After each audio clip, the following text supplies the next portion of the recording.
Kalamu, to ya kai da muka da kai zaka zo tun asuba gida ne ta jiran ka ina ka je? Ni yaya? Yaushe muka yi haka da kai? Yaya ko dai mafarki kai?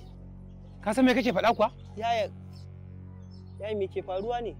Duk jama'an nan da suka taru, Malam Kallamu kai ake jira. Saboda Malam Lawandi ya ce kai ne shaida akan cewa mai gari ya haike wa yarsa.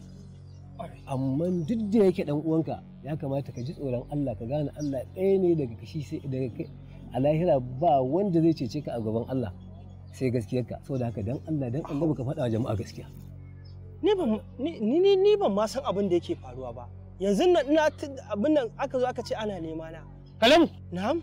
ba kai ka kamo ka zo min da diyata kulwa ba jiya da daddare? Ka ce ido da ido ka ga mai gari ya hayyake mata? Kulwan? Ni yaya? Ina kulwan take me ya same ta? Kalamu, Tsaya mai gari. Ita ba shaida zana sauki gare ta.